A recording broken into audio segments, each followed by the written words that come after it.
Hi guys, कैसे हैं आप सभी। आई होप बहुत अच्छे होंगे। मैं कंचन गोयल एक बार फिर से स्वागत करती हूँ आपके अपनी टेलीग्राम चैनल अपनी पाठशाला इंग्लिश लिटरेचर में। गाइस, आज जो मैं टॉपिक लेकर आई हूँ वो प्री इंडिपेंडेंस यानी कि आज़ादी से पहले किस तरह से इंग्लिश लैंग्वेज का इंट्रोड्यूस हुआ, कौन कौन से चार्टर एक्ट आए और उनका हमारी लैंग्वेज पे, हमारे कल्चर पे, हमारी एजुकेशन में क्या क्या इम्पैक्ट डाला, वो आज हम कवर करने वाले हैं।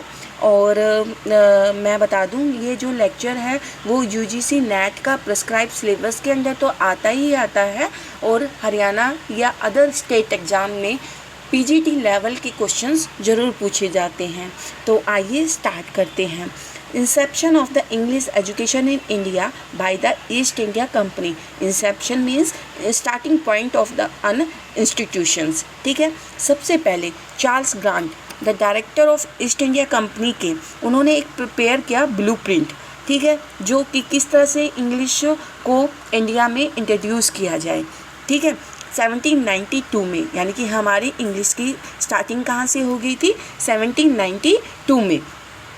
फर्स्ट रीजन टू इंट्रोड्यूस क्या था कि वो रिलीजन्स को इंट्रोड्यूस करना चाहते थे। देखिए, आज भी हमारे समाज में जो भी हमारे बिलीफ सिस्टम्स हैं, हमारी खाने की हैबिट है, हमारी थिंकिंग हैबिट है, हम कैसे इंट्रोड्यूस करते हैं, रिलीजन से अगर एसोसिएटेड करके चलते हैं तो हम ज़्यादा से ज़्यादा लोगों तक उसकी पकड़ बना सकते हैं। और अंग्रेज लोग ये खामियां जानते थे, इसलिए वो अपने क्रिश्चियन कल्चर को हमारे यहाँ इंट्रोड्यूस करना चाहते थे। इसलिए स्टार्टिंग में वो लैंग्वेज को प्रमोट करने लगे। ठीक है, तो क्रिश्चियनिटी के लिए उन्होंने ये करा।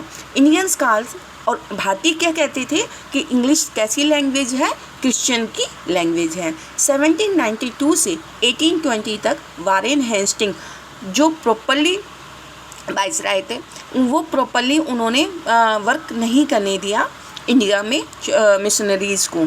ठीक है, फिर आया चार्टर एक्ट 1830।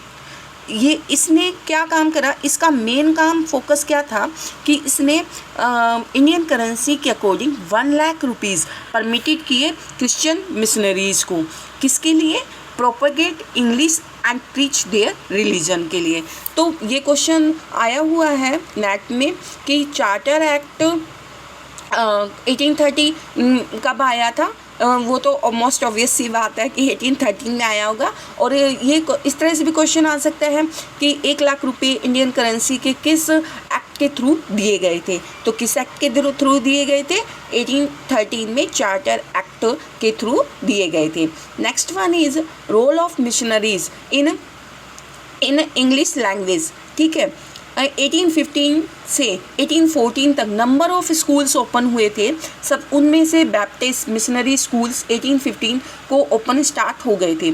जो अलेक्जेंडर डफ स्कॉटिश जर्नल थे असेंबली के ऑफ सोसाइटी के, उन्होंने मेजर रोल किया गया था opening schools in of English. ठीक है, सबसे पहले इंग्लिश इंट्रोड्यूस हुआ था कलकत्ता में 1718 में, बनारस में 1791 में। इन्होंने ही ओरिएंटल लर्निंग को इंट्रोड्यूस किया। देखिए गाइस, 2 तरह की लर्निंग्स थी, बिलीव्स करते हैं, ओरिएंटल और ऑक्सीडेंटल। ओरिएंटल्स एशियंस लर्निंग से रिलेटेड है और ऑक्सीडेंटल यूरोपियन लर्निंग से रिलेटेड है। और E.M. फोस्टर का द पैसेज ऑफ इंडिया, उसमें आप भली भांति अगर आपने पढ़ा होगा तो उसमें ओरिएंटल और ऑक्सीडेंटल का परफेक्ट ब्लेंड दिखाया गया है। ठीक है, तो वो आप ज़रूर पढ़िएगा। 1824 में ये कॉलेज टर्न हो गए थे इनटू इंग्लिश एजुकेशन, यानी कि इंग्लिश एजुकेशन में टर्न हो गए थे। 1813 में एम्प्लॉयमेंट अपॉर्चुनिटीज़ उन लोगों को ही दी जाने लगी जिसमें इंग्लिश लर्निंग स्कूल्स लोगों को करा गया। देखिए गाइज, उन्होंने अब धीरे धीरे ब्रिटिश लोग ये चाहते थे कि इंग्लिश बोलने वाले लोग हमारे महत्व में हों, ताकि वो हमारी एजुकेशन पॉलिसी को ज़्यादा से ज़्यादा लोगों तक पहुंचा सके। हम क्या सोचते हैं, क्योंकि उनमें एक सुपीरियरिटी कॉम्प्लेक्स था कि वी आर द सुपीरियर। ठीक है, और वो इसी तरह से, किस तरह से उन्होंने देखो हमारे रिलीजन पे अटैक किया, रिलीजन के थ्रू। और आज भी आप देखेंगे कि वेस्ट बंगाल की साइड और जो भी माइनॉरिटी वाले लोग हैं उनको मिशनरीज़ में शामिल करने के लिए किस तरह से लोग ईसाई धर्म को आगे प्रमोट करते हैं और ज़बरदस्ती भी एनरोल करते हैं, ठीक है। और इन्होंने क्या करा, जो कॉमनर थे, बड़े बड़े सोशल इन्फ्लुएंसर थे, उनको भी अपनी लैंग्वेज में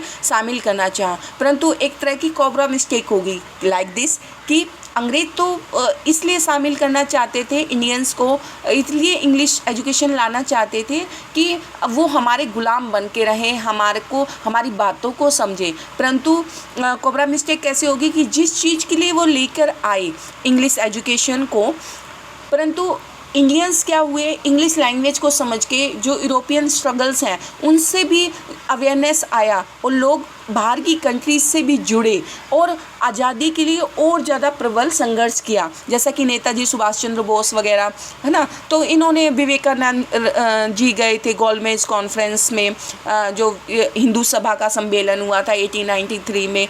तो इस तरह से लोग बाहर के लोगों से संपर्क में आए, तो ये एक तरह की कोबरा मिस्टेक हुई बाय ब्रिटिशर्स के द्वारा, ठीक है।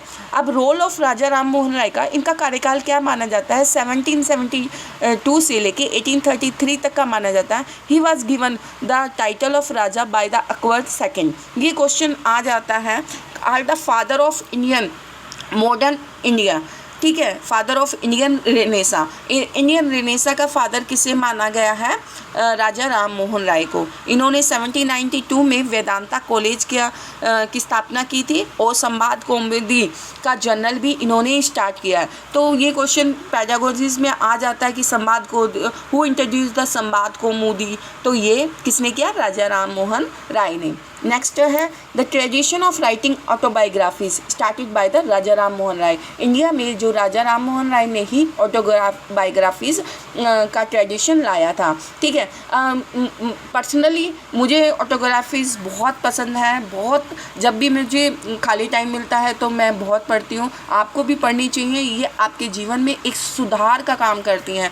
आपको जैसे सुनीता विलियम्स की हैं the wings of fire, APJ Abdul Kalam की हैं सरदार वल्लभ भाई पटेल्स, और अभी लेटेस्ट मैंने जो पढ़ी है वो K सिवान की पढ़ी है। तो बाय गॉड आपको बहुत मज़ा आएगा, ठीक है। He did not like to open another Sanskrit college. इनकी एक खामी थी कि वो संस्कृत कॉलेज को ओपन नहीं करना चाहते थे। ही रोट ए लेटर इन 1823, और ये लेटर किसको लिखा गया था, लॉर्ड हार्मरेस्ट को लिखा गया था, introduction of English education in India, ठीक है। अब आती है लॉर्ड विलियम बेंटिक की एंड लॉर्ड मैकाले 1825।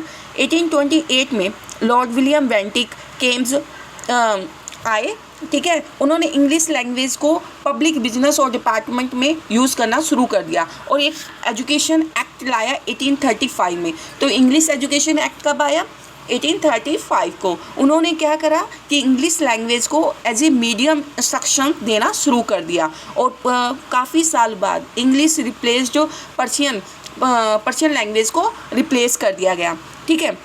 इसे सेंट हेलेना एक्ट भी बोला जाता है, 1833। इसको चार्टर एक्ट 1833 भी बोला जाता है। तो ये क्वेश्चन आ सकता है कि सेंट हेलेना एक्ट कब आया, या सेंट हेलेना एक्ट को अदर नेम्स से क्या जाना जाता है, तो चार्टर एक्ट से जाना जाता है, ठीक है। नेक्स्ट है मैकाले मिनट। ये पब्लिश हुआ था 1835 को, और मैकाले मिनट से गाइस PGT में तो बहुत से क्वेश्चन आए हुए हैं, अगर आपने प्रीवियस क्वेश्चंस अटैम्प्ट किए होंगे, ठीक है। द इंग्लिश एजुकेशन एक्ट 1835 को आया, ये लॉर्ड विलियम बेंटिक ने अपॉइंट हुए थे, ठीक है। उन्होंने ही इंट्रोड्यूस किया ये मिनट, और उन्होंने सारा फंड, उन्होंने कहा कि एक इंग्लिश लैंग्वेज को है ना इंट्रोड्यूस करने में फ़ंड को ज़्यादा होना चाहिए, ठीक है। सैड एक क्लास, और उनकी पता है सोच क्या थी, इनकी ये सोच थी कि एक class of person in India in blood and colours but English in taste, in opinion, in morals and in intellectual. यानी कि वो ओरिएंटल लैंग्वेज को ऑक्सीडेंटल में कन्वर्ट करना चाहते थे, ठीक है। वो ये चाहते थे कि भारतीय केवल भारतीय खून से रहें और कलर से, परंतु टेस्ट इंग्लिश लोगों की तरह सोचे, उनकी राय इंग्लिश की तरह हो, उनके मॉरल्स इंग्लिश की लोगों की तरह हो, और उनके इंटेलेक्चुअल, उनकी बुद्धि जो हम बताएं वही तो आजकल आप भी देख लीजिए, जो BBC न्यूज़ है, अदर न्यूज़ चैनल है, वो क्यों हमारी न्यूज़ को इतना उत्साहित होकर प्रदर्शित करते हैं कोविड-19 के हैंडलिंग केसेस में? वो इसलिए करते हैं कि वी आर द सुपीरियर, और हमसे सीखो कि हम कैसे अपने जीवन को चलाएं, है ना। तो ये तरह से एक इम्पीरियलाइज्ड थिंकिंग है उनकी। तो मैं नहीं मानती कि, परंतु एक तरह की जालसाजी थी ये, ठीक है। नेक्स्ट वन इज़, ज़्यादा ही मैं आ जाती हूँ, ठीक है। और उन्होंने ये भी कहा है, ये कोट बहुत आई हुई है, ये लास्ट वन कोट तो आई हुई थी, और ये कोट भी आई है कि we must at present do our best to form a class who may be interpreter by between us and the millions whom we govern. कि जो इंग्लिश है, हम इसलिए इंग्लिश लोगों को इंग्लिश लैंग्वेज इंट्रोड्यूस कर रहे हैं कि वो एक इंटरप्रेटर बने हमारे बीच में, हमारी थिंकिंग के बीच में और उन लोगों के बीच में, ताकि हम गवर्न कर सकें जिनको। तो देखिए, एक मीडिएटर वाले लोगों का हुजूम तैयार करना चाहते थे, जस्ट लाइक, है ना।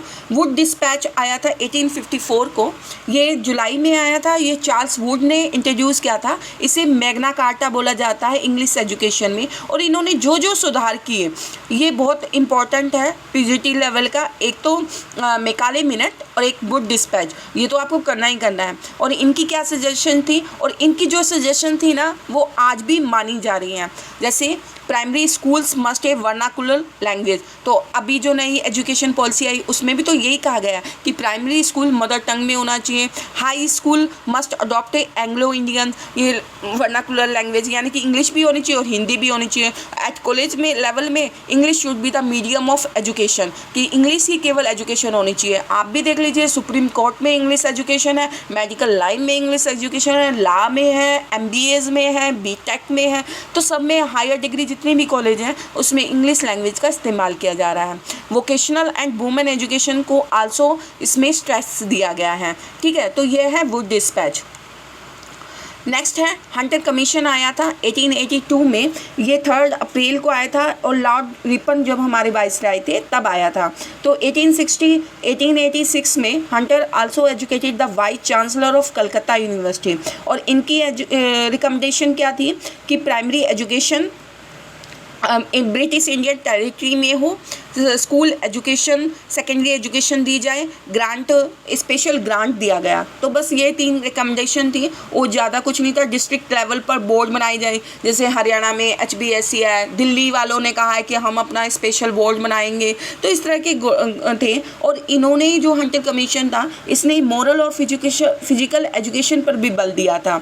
और पंजाब यूनिवर्सिटी भी इसी के टाइम पर ओपन हुई थी, और कलकत्ता यूनिवर्सिटी के काम को कम करने के लिए पंजाब यूनिवर्सिटी लाई गई थी। इंडियन यूनिवर्सिटी कमीशन 1909, ये अपॉइंटेड 1902, ठीक है। लॉर्ड कर्जन का टाइम था। लॉर्ड कर्जन बहुत फेमस है बंगाल विभाजन के लिए, ठीक है। उनके समय एजुकेशन को रिकमेंड किया गया, एक रिफॉर्म किया गया, वही स्कूल एजुकेशन को रिफॉर्म किया गया थोड़ा थोड़ा, ठीक है। एग्जामिनेशन को करा गया, रिसर्च मेन था इनका।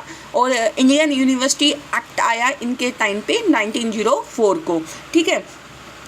एंड अब है गोखले बिल ऑफ 1912। ये एनी बेसेंट और गोपाल कृष्ण गोखले का रिकमेंडेशन थी, ठीक है। और ये इनमें से कुछ पॉइंट हमारे भी लिए गए हैं। और ये एक हीरोइक वर्क था अंग्रेजी सभ्यता को जगाने के लिए। क्या था कि फ्री एंड कंपलसरी एजुकेशन होनी चाहिए, एज ग्रुप 6 से लेकर 10 ईयर तक फ्री और हमें देनी चाहिए। तो ये हमारे अभी भी कॉन्स्टिट्यूशंस में है कि आर्टिकल 21A में कि 16 to 14 तक कंपलसरी और फ्री एजुकेशन का है। एक्सपेंडिचर रेशो डिवाइडेड होना चाहिए 2:1 में। जो प्रोविंस गवर्नमेंट है उसको 2 के रेशो में देना चाहिए, और लोकल बॉडीज़ 1 के रेशो में कम मतलब खर्चा करेंगी। सेपरेट डिपार्टमेंट ऑफ एजुकेशन देना चाहिए। अपॉइंटमेंट ऑफ सेक्रेटरी होना चाहिए ताकि वो ऑर्गेनाइज कर सके प्राइमरी एजुकेशन किस तरह से होनी चाहिए, ठीक है। ए statement describing in progress of education include the budget statement, और बजट स्टेटमेंट में एजुकेशन का होना चाहिए। तो इस तरह की कामियाँ थी।